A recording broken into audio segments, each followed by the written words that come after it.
우리가 다윗이 지금 하나님의 사람으로 또 하나님의 왕으로 세움 받고 기름 부음 받고 바로 왕이 되지 못하고 하나님이 어떻게 하십니까? 다윗을 하나님의 왕으로 만들어 가시는 과정 가운데 있습니다. 이 과정이요, 한 10여 년, 인생의 세월로 따지자면 한 10여 년 정도 된다고 보고 있는데요. 근데 이 10여 년의 세월이 너무나도 혹독합니다. 너무나도 힘듭니다. 빨리 기름 부으시고 빨리 왕으로 세워주셨으면 좋겠는데, 하나님이 기름 부으신 다음에 바로 만들지 않고 긴 세월 도망다니게 하시고 사울로부터 죽음의 위협에 당하게 하시고 많은 그 어려움과 고난을 당하게 하시면서 진정한 왕, 또 하나님을 경외하는 왕, 하나님을 알아가는, 또 하나님께 영광을 참으로 올려드릴 수 있는 사람으로 만들어 가십니다. 이처럼요, 다윗의 도망기를요 10여 년의 세월을 보면서 보통 학자들이 이제 3기로 구분하여서 다윗의 도망기를 본다고 전에 한번 말씀드렸는데요. 첫 번째 1기는요 기브와 자택에서 도망하여서 미갈의 도움으로 창으로 달아내려서 도망가고 나서부터 가드, 블레셋 가드의 아기스에게로 피신하였다가 미친 척하고 숨을 질질 흘리면서 겨우겨우 빠져나왔던 그 시기까지를 1기로 보고 있습니다. 그리고 2기에는 아둘람굴에서 환난당한 자 400명이 찾아와서 그에게 의탁하고 또 그들과 함께 동고동락하면서 10광야와 또 아둘람굴에서부터 10광야에 이르기까지 많은 사건들을 경험하게 됩니다. 그리고 그 사건들 속에서 백성들을 만나고 또 사울의 목숨을 2번이나 구해주고 또 나발과의 사건도 있게 되고 또 그 일날을 구원하는 등 여러 가지 하나님의 일들, 또 하나님이 사울에게 경험하게 하시는 중요한 사건들을 겪는 시기가 나타납니다. 이게 2기입니다. 그리고 오늘 본문 27장부터 이제 사울이 죽고 유다로 복귀하기까지 그 시간이 3기로 보고 있습니다. 이 시기는요 절대적인 위기의 시기로서 다윗이 블레셋으로 망명을 하고 그곳에서도 여러 가지 사건들을 겪으면서 하나님의 도우심과 인도하심을 다시 한번 고백하고 또 경험하게 됩니다. 이러한 시간들 속에서 학자들은 좀 1기와 2기를 구분하는 구분점이 좀 다르다고 제가 말씀드렸습니다. 그 일날 이전까지를 1기로 보고 그 일날까지를 1기로 보고 그 일날 이후의 사건을 2기로 본다고 했는데요, 저는 좀 다르게 본다고 말씀드렸습니다. 그 일날에서부터가 2기로 본다.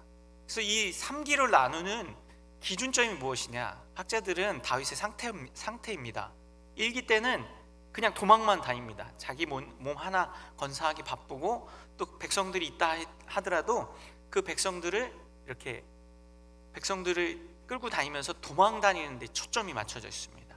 2기에서는 무언가 활동을 하고 사람들을 구원하고 사울을 구하고 하나님의 뜻에 맞게 살아가는 삶을 보여주고, 3기에서는 피난 생활을 합니다. 또 그곳에서 절대적인 위기들을 여러 번 경험하게 됩니다. 근데요, 저는 이 다윗의 도망 10년의 세월을 단순히 그 상태만이 아니라 그의 영적인 상태로 보아야 한다라고 했습니다. 그래서 1기 때는 높 땅에 가서 제사장들에게 의탁했다가 거짓말을 하고 또 그로 말미암아 어떻게 됩니까? 노베 제사장들이 85명이 다 학살을 당하게 됩니다. 사울에게요. 이처럼 이러한 일들, 또 블레셋 가드로 피신하였을 때도 어떻습니까? 아기스가 그를 죽이려는 위협을 당하자 다윗이 어떻습니까? 미친 척을 합니다. 이 모든 시간들 속에서 다윗은 영적으로 침체하여 있었습니다. 영적으로 하나님께 집중하고 하나님의 뜻을 구하기보다는 살기에 급급한 모습이었습니다. 2기에 넘어와서요, 아둘람굴에서 그 400명의 백성들을 만나고 환난당한 자 400명을 만나고 그들을 어떻게 합니까? 비로소 거두게 됩니다. 이때부터는 어떻게 되나요? 영적으로 조금씩 깨어나게 됩니다. 하나님을 바라볼 수 있는 자가 되었고 하나님께 기도하는 자가 되었고 하나님의 뜻이 무엇인지를 분별하는 상태로 들어가게 됩니다. 근데 참 아이러니한 것은요, 우리가 24장, 25장, 26장을 거치면서 어떻습니까? 사울을 2번 살리게 됩니다. 지난 시간에도 그래서 하나님께서 다윗에게 사울을 다시 또 살리게 하셨지요. 그리고 다시 또 살림을 통해서 하나님의 뜻을 분별하고 하나님께 온전히 하나님을 경외하고 의탁하는 영적인 상태로 더욱 성숙한 것처럼 보여집니다. 근데 오늘 27장에 넘어와서는요, 신기한 일이 일어납니다. 어떤 일이죠? 다윗이 그렇게 하나님을 의지하고 원수와 같았던 사울까지도 살리는 사람이 되었는데, 갑자기 27장에 넘어와서는 원수의 땅 블레셋으로 망명을 결정합니다. 그 앞에 24장, 25장, 26장 그리고 그 2기, 도망 2기의 삶을 살펴봤을 때는 분명히 다윗이 성숙한 것 같은데, 다윗이 분명히 이제는 좀 하나님의 뜻을 분별하고 하나님을 온전히 경외하는 사람인 것 같은데, 아니 도대체 어쩌다가 무슨 이유로 이 3기에 접어들어서는 블레셋으로 망명을 결정하게 되는 것일까요? 도망을 다니는 것까지는 이해를 하고 사울의 위협을 피해 다니는 것까지는 그럴 수 있다라고 생각할 수 있는데, 그 가는 곳이 도대체 왜 블레셋, 하나님께서 이스라엘 왕을 통해서 하시고자 했던 궁극적인 일이 무엇이었나요? 블레셋으로부터 이스라엘 백성들을 구원하는 것이었습니다. 사울 왕도 그래서 그러한 이유로 사울을 택하셔서 왕으로 부르셨던 것이었습니다. 그랬던 하나님의 뜻을 알지 못한 채 원수의 나라 멸절시키고 그들을 이스라엘로부터 구원시켜야 될, 블레셋으로부터 구원시켜야 될 이스라엘을 버린 채 왜 블레셋으로 들어가게 된 것일까요? 오늘은요, 이 다윗이 이렇게 왜 자꾸 반복되는 실수를 하는가를 좀 살펴보고자 합니다. 지난 시간에도 말씀드렸는데요, 하나님께서 우리 인생 가운데 계속해서 겪게 하시는 일들이 있습니다. 반복되게 다시 또 무언가 나에게 약한 부분, 무언가 나에게 더 성장과 성숙이 필요한 부분을 하나님은 어떠십니까? 계속해서 반복적으로 우리가 만나게 하십니다. 그 이유는 뭐라 그랬죠? 그렇게 반복하여서 하나님이 주시는 시험과 하나님이 주신 그 뜻을 발견함을 통해서 우리가 어떻게 해요? 진정으로 그 문제들, 내가 이겨내지 못하고 나에게 약점이라고 보여지는 그 문제들을 해결함 받게 하기 위해서입니다. 그 문제들 속에서 진짜 성숙함을 얻고 하나님의 뜻을 분별하는 자로 세우기 위해서 하나님은 우리에게 어떻게 하십니까? 반복되는 시험을 주십니다. 근데 우리는 어떻습니까? 그 반복되는 시험을 당할 때마다 하나님께 불평하고 불만하고, 처음에는 하나님을 붙들고 하나님 이 문제에 대해서, 이 어려움에 대해서 하나님의 뜻을 구하고 도움을 구합니다 이렇게 말하지만, 자꾸 반복이 되면 어떻습니까? 점점 내 생각, 내 뜻대로, 내가 좋은 방법대로 그것들을 찾아가려고 하고 있다는 것입니다. 오늘 다윗도 우리와 별반 다르지 않습니다. 다윗이요, 오늘 블레셋 가드로 피신하는 게 처음이 아닙니다. 21장에서도 이미 블레셋 가드로 피신을 한번 하였던 적이 있습니다. 근데 그때는 어떻습니까? 그곳에서 죽을 뻔합니다. 아기스 왕이 다윗을 알아봅니다. 다윗이 어떤 사람이었죠? 다윗이 소년 시절에 거대한 거인 골리앗을 무찔렀던 용사입니다. 근데 이 골리앗이 어디 사람이었죠? 블레셋 가드 사람이었습니다. 블레셋의 장군이었고 특별히 그의 고향이 가드였습니다. 블레셋은 5개의 큰 도시들이 있는데요, 그 도시들이 연합하여서 이렇게 도시 국가를 형성하는 블레셋입니다. 그 중에서도 가드가 특별히 또 더 번성하고 힘이 있는 그런 도시였던 것이죠. 그런 가드로 다윗이 어떻게 합니까? 골리앗의 칼을 가지고, 녹당에서 제사장들에게서 받았던 골리앗의 칼을 가지고 망명을 하려고 했을 때, 이 가드왕 아기스가 다윗을 알아보고 그를 위협하고 죽이려고 하였습니다. 그래서 다윗은 어떻게 합니까? 그 상황 속에서 임기응변을 발휘하여서 미친 척을 하면서 간신히 도망 나왔던 곳이 바로 가드입니다. 근데 도대체 왜 다윗은 그 가드를 가게 된 것일까요? 오늘 본문에서요, 다윗이 이렇게 말합니다. 1절을 함께 읽어보겠습니다. 오늘 본문 1절입니다. 함께 있습니다. 시작. 다윗이 그 마음에 생각하기를 사울의 손에 붙잡히니 블레셋 사람의 땅으로 피하여 들어가는 것이 좋으리로다. 사울이 이스라엘 온 영토 내에서 다시 나를 찾다가 단념하리니 내가 그의 손에서 벗어나리라 하고. 네, 이 다윗이요 주변을 둘러보았을 때 자신이 몸을 의탁하고 또 사울의 군사가 침략해 들어오지 못할 만한 그런 곳이 어딜까? 아무리 생각해도 그곳이 어딥니까? 블레셋 가드밖에 없었던 것이에요. 근데 이게 옳은 선택이 결코 아님을 우리가 다 알고 있습니다. 그럼에도 불구하고 다윗은 왜 그런 선택을 했을까요? 답은 이미 이야기하고 있습니다. 오늘 성경에서 이미 이야기하고 있습니다. 다윗이 뭐 했기 때문입니까? 그의 마음에 생각하였기 때문이에요. 생각하는 게 뭐가 이상합니까? 아니, 상황을 둘러보고 지금 환경을 둘러보고 사울의 상태를 보고 여러 가지 것들을 다 곰곰이 고민하고 생각해보는 게 왜 문제가 될까요? 우리가 인생을 살면서요 오히려 생각 없이 사는 게 문제처럼 여겨집니다. 우리 요즘 세대들, 우리 자녀 세대들을 보면서 우리 부모님들 걱정하시는 게 뭡니까? 애들이 참 생각 없는 것처럼 살지 않습니까? 오늘을 살기에 급급하고 저축이라도 좀 하고 좀 몸을 위해서 또 미래를 위해서 건강을 위해서 여러 가지 운동도 하고 아이들이 좀 건설적인 삶을 살았으면 좋겠는데 하루하루를 어떻게 해요? 허랑방탕하면서 살잖아요. 아니십니까? 그래서 우리 부모님들이 느끼시는 게 뭐예요? 우리 아이들 왜 이렇게 생각이 없지? 우리 아이들 왜 이렇게 미래를 생각할 줄 모르지? 요즘 세대를 보면 우리 어른들이 느낄 때 생각이 없어요. 그래서 우리 어른들은 어떻게 하십니까? 생각을 많이 합니다. 우리의 미래 어떻게 설계해야 되지? 또 내 지금 현재의 상황과 또 앞으로의 일들, 또 내 주변 환경들을 바라봤을 때 내가 오늘은 뭘 해야 되고 내가 지금은 무엇을 준비해야 되고 이걸 하기 위해서 나는 어떤 것들을 행해야 하는가 다 어떻게 합니까? 고민합니다. 생각합니다. 그래서 우리는 생각하는 것이 나쁘다고 생각하지 않아요. 오히려 고민하고 생각하고 내 인생에 대해서 깊이 창념하는 것, 마음에 품고 생각하는 것은 좋은 것이라고 생각합니다. 근데요, 여러분 그거 아십니까? 우리가 생각을 하면 근심이 쌓이고요, 기도를 하면 평안이 쌓입니다. 우리가 생각을 너무 많이 하면 어떻습니까? 자꾸 드는 생각은 뭐예요? 근심과 걱정이에요. 내 자신을 바라보고 내 자신의 인생만 놓고 생각을 하여도 내 자신을 보면 어떻습니까? 근심 걱정이에요. 내일이 걱정이고 불안해요. 내가 벌써 나이가 이렇게 됐는데 10년 후에는 어떻게 될까? 20년 후에는 어떻게 될까?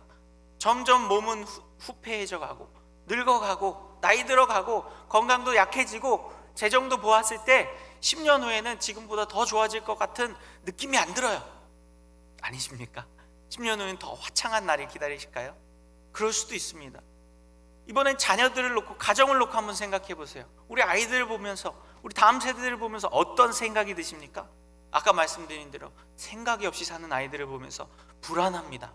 이 아이들이 미래를 잘 설계할 수 있을까? 이 아이들이 독립하고 또 자녀를 낳고 또 대학이나 군대를 가고 학교를 가고 이런 수많은 일들을 하는데 잘할 수 있을까? 생각을 하면 어떻습니까? 근심만 쌓여요. 아무리 생각해도 잘 될 것 같지 않은 거예요. 내 인생을 바라보고 내 건강을 바라보고 내 직장을 바라보고 우리 가정을 바라보고 우리 자녀들을 바라보고 생각을 하면 할수록 불안해집니다. 사람은 그렇습니다. 우리의 마음속에는 좋은 것, 선한 것이 없습니다. 항상 불안하고 항상 근심하게 됩니다. 다윗도 마찬가지였어요.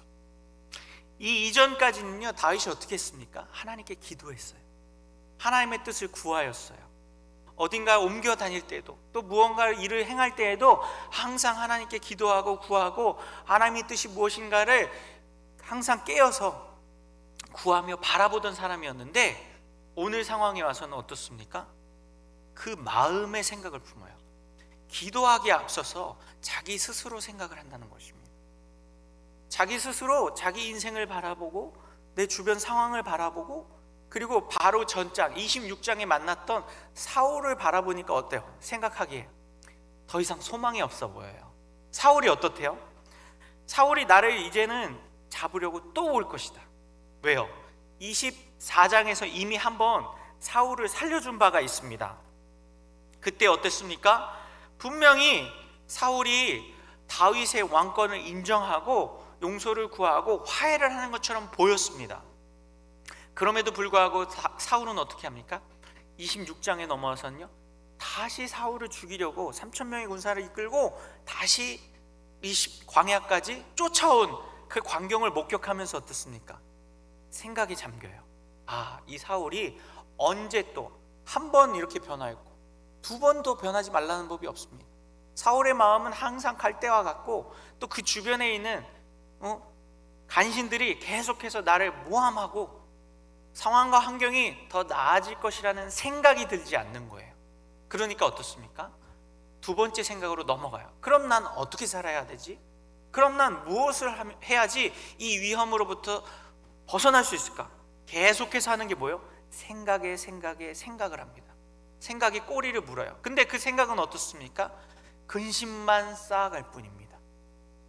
내 인생을 또 내 앞 놓여있는 상황과 환경들을 바라볼 때에 아무것도 소망을 품을 수 없고 희망적인 게 없어 보이는 이 모든 상황 속에서 생각을 하면 근심에 근심이 쌓입니다. 그러나 이때 우리는 어떻게 해야 합니까? 기도해야 합니다. 우리 상황이 어렵고 처지가 한탄스럽고 위협이 다가올 때 생각하고 고민한다고 해서 그 위협을, 그 근심을 해결할 수가 없습니다. 그럼 어떻게 해야 합니까? 하나님께 기도해야 합니다. 예수님도요, 우리의 이런 연약함을 아시고 이렇게 말씀하셨습니다. 너희는 마음에 근심하지 말라. 하나님을 믿으니 또 나를 믿으라. 요한복음 14장 1절의 말씀인데요, 하나님 우리에 어떻게 말씀하셨습니까? 근심하지 말라 그러세요. 근데 이 말씀을 어떤 상황에서 주셨냐면요, 이제 최후의 만찬 후에 베드로가 이제 예수님을 부인할 것이라는 것을 예언하시고 내가 길이요 생명이요 진리라는 것을 말씀하시면서 하셨어요. 그러면서 14절에 일어나서 뭐라고 말씀하셨냐면요, 내 이름으로 무엇이든지 내게 구하면 내가 행하리라. 하나님은 어떻게 하십니까? 마음에 근심이 쌓이고 생각이 꼬리를 물어서 좌절하고 절망할 것 같은 시기에 그런 상황 속에서 뭐 하라고 하십니까? 하나님을 믿고 예수 그리스도의 이름을 믿고 그분 앞에 구하라. 하나님 앞에 기도하라고요. 우리가요, 우리 인생을 놓고 생각한다고 해서 나아질 것은 없습니다. 그러나 하나님께 기도하고 하나님께 우리의 인생을 의탁하고 맡겨드리면요, 하나님이 어떻게 하십니까? 우리의 인생 가운데 소망을 주십니다. 우리의 마음 가운데 평강을 주십니다. 다윗이 지금 놓치고 있는 것이 바로 이것입니다. 하나님 앞에 기도하고 하나님 앞에 우리의 인생을 맡겨드리는 것이 아니라 자기 스스로 생각하는 거예요. 자기 마음에 품고 자기 스스로 생각하면서 그것을 자기 힘으로 이겨내려고 하는 것입니다. 그렇기 때문에 어떻습니까? 잘못된 선택을 하는 거예요. 우리 이런 말이 있죠. 잔고 끝에 패착을 둔다고. 오랜 생각 끝에 잘못된 수를 두게 됩니다. 잘못된 길을 열어요. 다윗이 지금 바로 그 꼴이 나고 있어요. 그래서요, 여호와께 피하는 것, 하나님께 나아가는 것이 최선임을 우리가 깨달아 알아야 합니다. 근데 또 놀라운 게 뭐냐면요, 다윗이 여호와께 피하는 게 최선의 길이라는 걸 모르지 않았습니다. 무슨 말이냐면요, 21장에서 이미 첫 번째 블레셋 가드에 피신하여서 아기스를 만나고 난 다음에 다윗이 무슨 시를 짓냐면요, 시편 34편을 짓습니다. 우리 그때도 한번 봤는데요, 그때 다윗의 고백이 무엇이었냐면요, 34편 4절에요 내가 여호와께 간구하매 내게 응답하시고 내 모든 두려움에서 나를 건지셨도다. 6절에요 이 곤고한 자가 부르짖음에 여호와께서 들으시고 그의 모든 환난에서 구원하셨도다. 또 8절에요 너희는 여호와의 선하심을 맛보아 알지어다. 그에게 피하는 자는 복이 있도다. 다윗이 이미 첫 번째 블레셋에 갔다 왔을 때 이미 이러한 고백들을 했어요.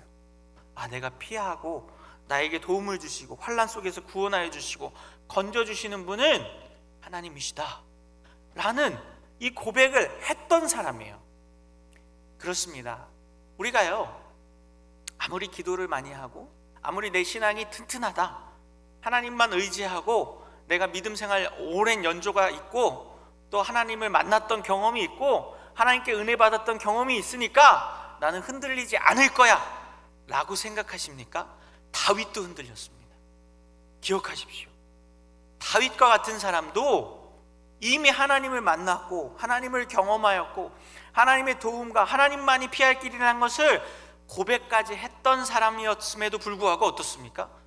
또다시 그 잘못된 길을 선택해요. 자기가 어디로 가고 있는지 알지 못하는 거예요.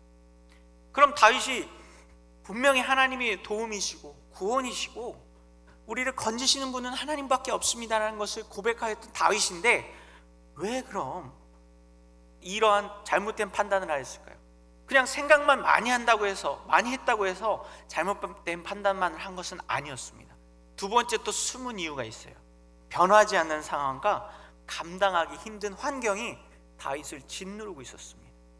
뭐라고요? 변하지 않는 상황. 첫 번째 변하지 않는 상황이 무엇입니까? 죽음의 위협이 변하지 않아요. 사울이 자기를 죽이려 하는 그 죽음의 위협이 계속 따라다니는 거예요.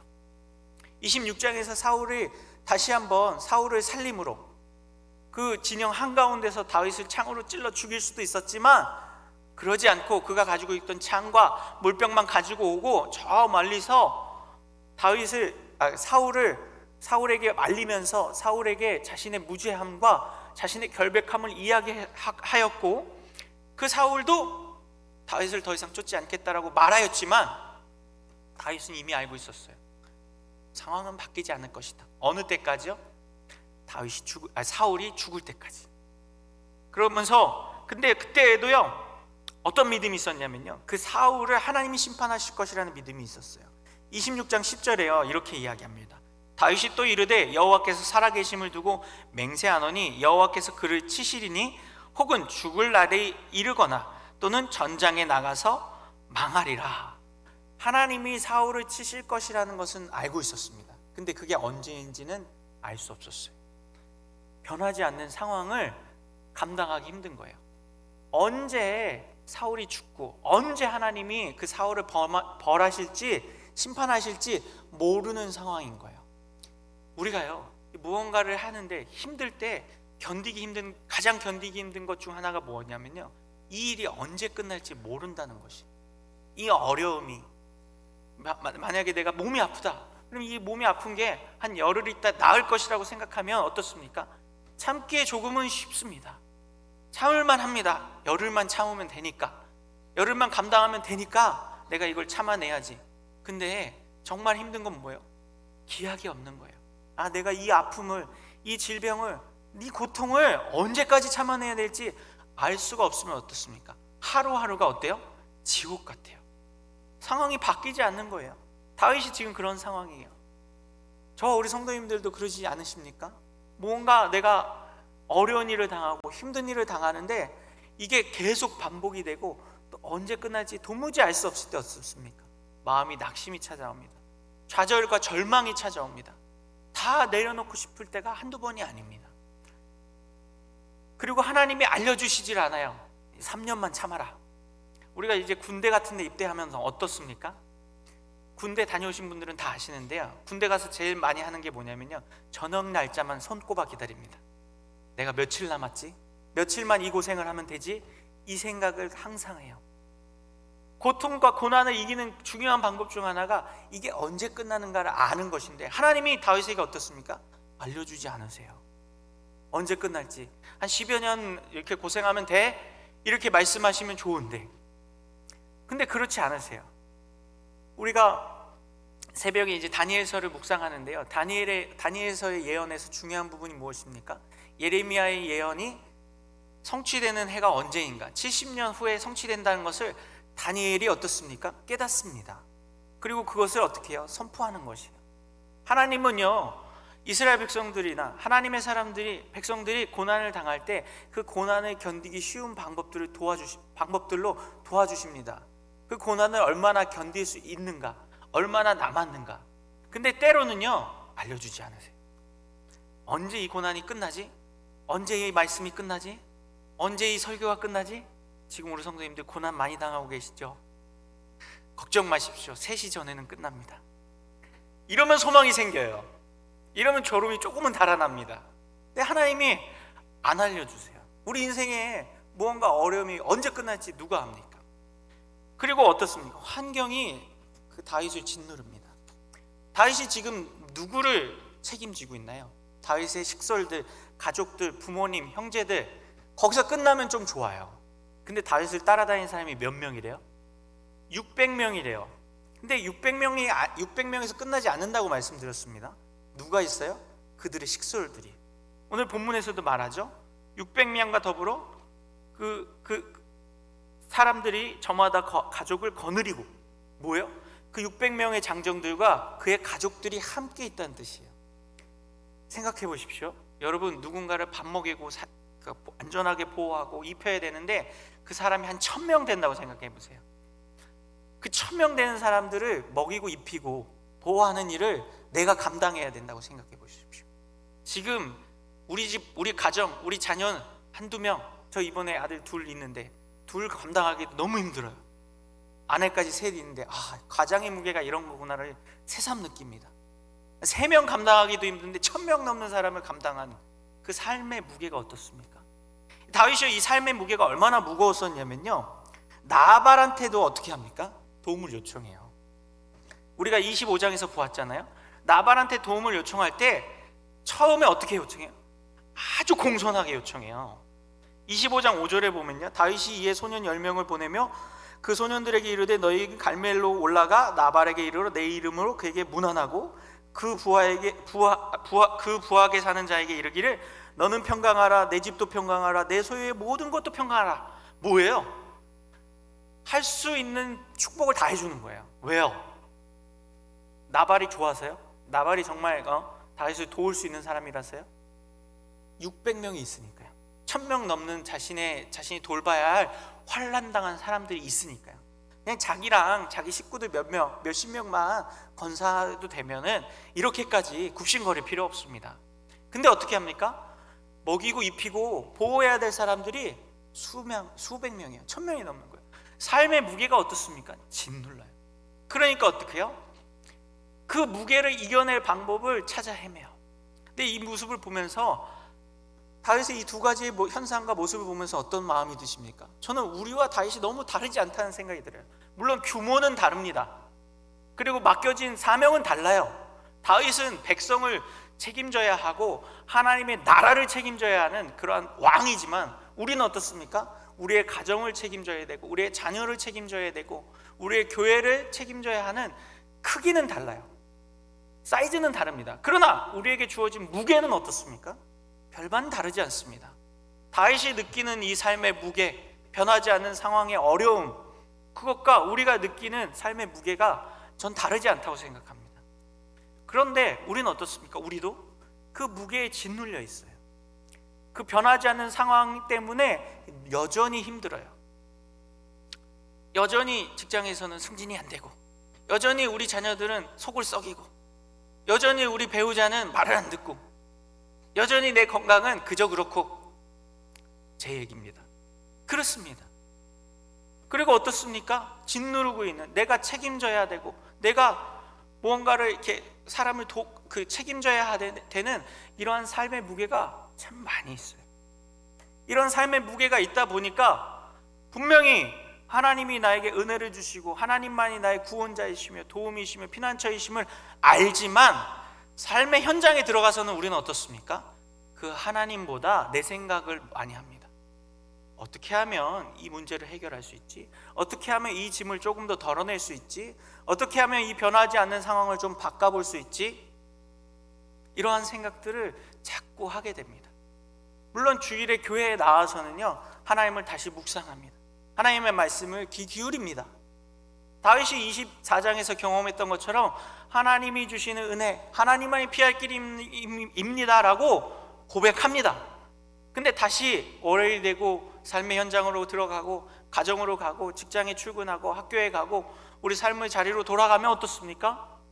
다시 기다리고 있는 건 변하지 않는 상황, 환경, 날 짓누르는 삶의 무게가 기다리고 있습니다. 그러한 상황과 환경 속에서 우리는 어떻게 해야 합니까? 하나님을 바라봐야 하는데 더 고민합니다. 더 생각합니다. 더 근심합니다. 기도하기보다는, 하나님께 매달리기보다는, 하나님의 뜻을 구하기보다는 어떻게 하면 승진하지? 어떻게 하면 이 집 문제를 해결하지? 어떻게 하면 내 건강을 더 낫게 할 수 있지? 수많은 인생의 문제를 고민하고 또 고민합니다. 그러다 보면 어떻습니까? 우리가 지금 어디로 가는지를 알 수 없어요. 내가 지금 어느 길로 가고 있는 것인지 좌우를 분별하지 못해요. 누구처럼요? 다윗처럼요. 다윗과 같은 사람이 왜 이렇게 돼? 이러한 상황과 환경에 놓이면 다윗이나 우리나 다를 바가 없어요. 똑같아지는 것이 인간의 본성이에요. 우리의 죄성이에요. 그때 우리는 어떻게 합니까?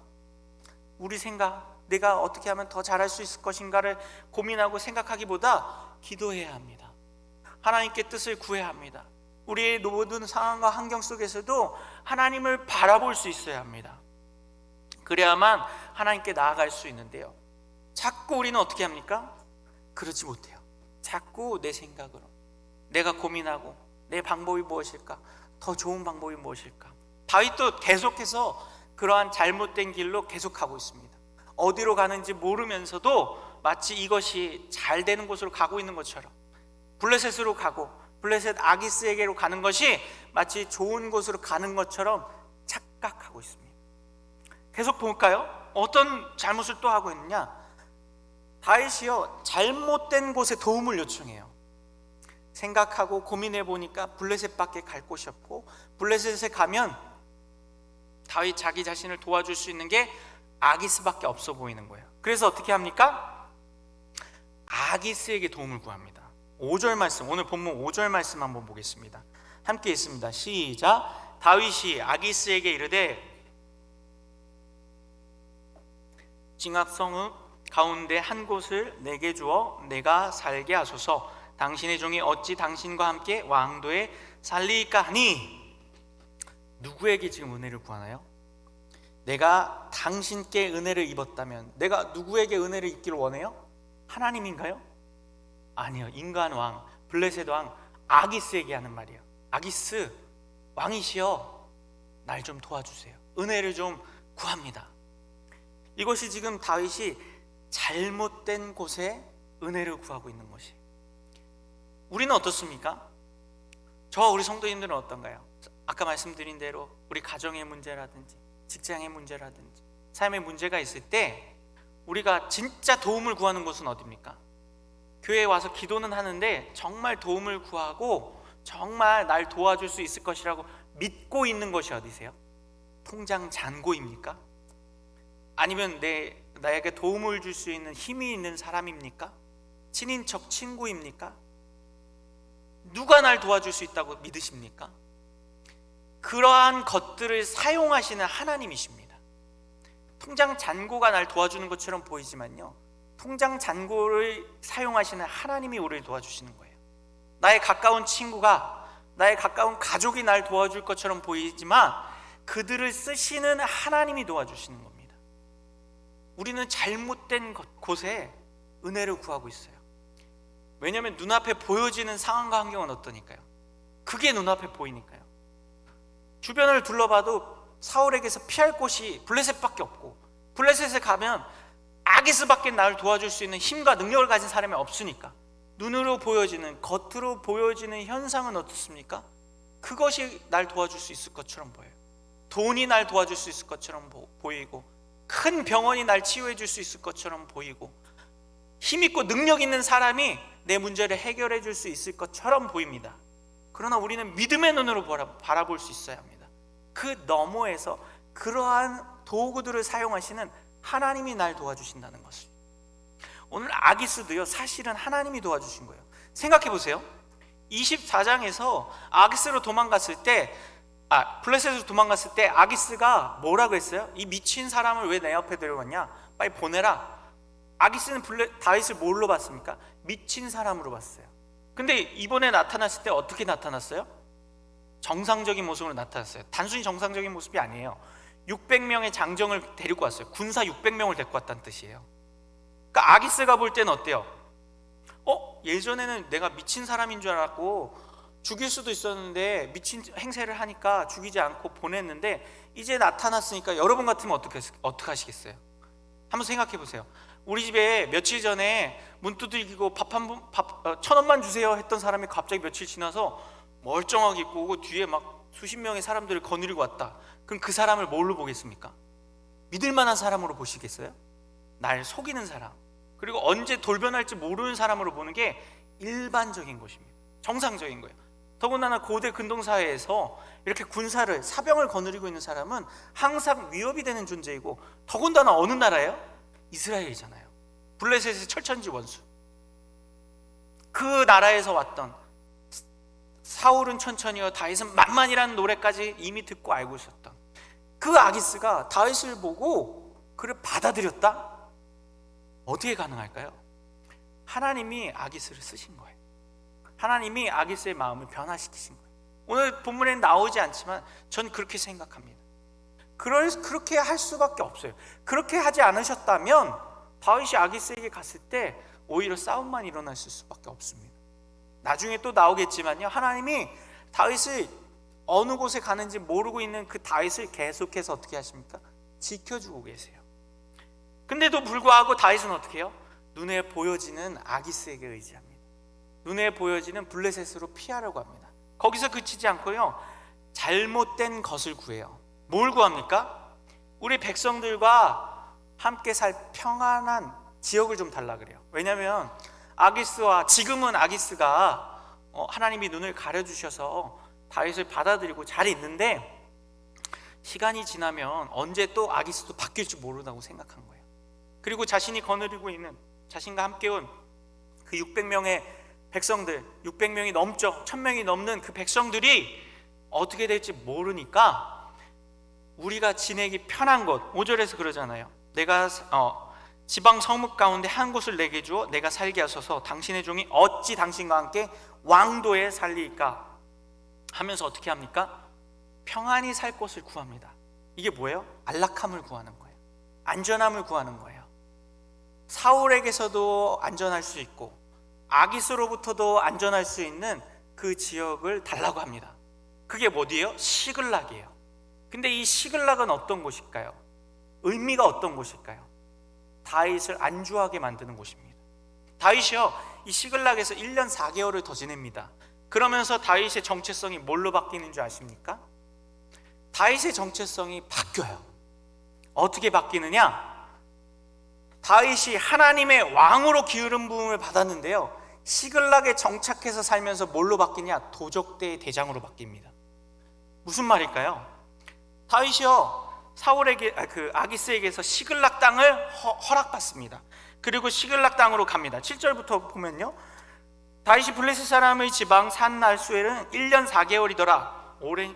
생각보다 오랜 기간을 머물게 됩니다. 그리고 나서 어떻게 합니까?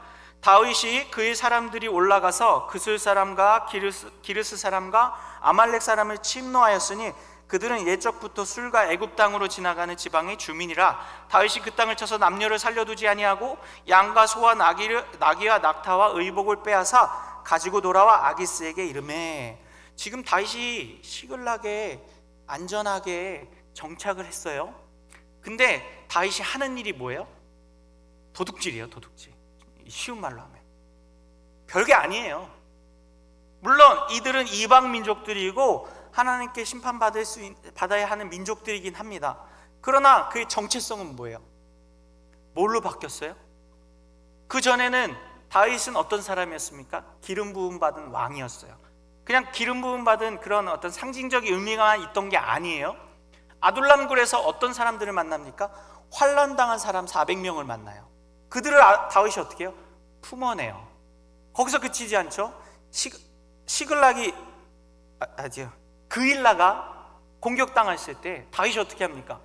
사울은 그일라를 구원하러 가지 않았어요. 병사를 일으키지 않았어요. 근데 누가 가서 그일라를 구원해 줬죠? 다윗이 가서 그일라 사람들을 구원해 주셨어요. 뭐예요? 사람들을 보호하는 자, 그리고 환난당하는 지역, 이방으로부터, 블레셋으로부터 공격당하는 지역의 사람들을 구원하는 구원자. 하나님께 기름 부음 받은 왕의 면모를 가지고 있었던 게 누구예요? 다윗이에요. 근데 시글락을 땅을 받고 아기스에게 시글락에 정착을 하고 1년 4개월을 지나면서 다윗이 뭘로 바뀌었습니까? 그냥 도둑으로 바뀌었다니까요. 쳐들어가서 다 죽이고, 왜냐하면 거기서 한두 사람이라도 살아남아서 자기가 그 이방 민족들을 죽였다는 것을 아기스에게 알게 되면 거짓말하는 게 들통나잖아요. 왜냐하면 아기스에게는 이스라엘 사람들을 죽였다, 내가 이스라엘 사람들에게서 노략을 했다라고 보고를 했거든요. 그래서 싹 다 죽여요. 가는 곳마다 다. 그리고 그곳에서 어떻게 해요? 소와 양과 옷과 여러 가지 자신이 먹고 마실 것들을 구합니다. 그리고 그 남은 것도 그것을 어떻게 해요? 아기스에게 갖고 와서 바쳐요. 세금 내듯이. 이거 뭐예요? 전형적인 도둑이에요. 전형적인 블레셋 사람들의 삶의 행태예요. 이렇게요, 잘못된 곳에 잘못된 것을 구하면 우리는 어떻게 됩니까? 정체성이 변화되게 됩니다. 하나님의 사람으로 우리는 부름을 받고, 나는 분명히 하나님의 사람인 줄 아는데 겉으로는 하나님의 사람이지만 내용은 어떻습니까? 도둑대와 다를 바가 없고 이방 민족과 다를 바가 없어요. 블레셋과 다를 바가 없어요. 이것이요, 우리에게도 동일합니다.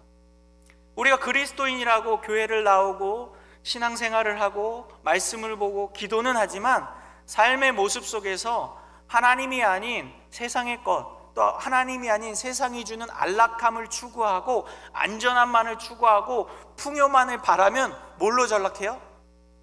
세상의 사람으로 전락합니다. 정체성이 바뀌어요.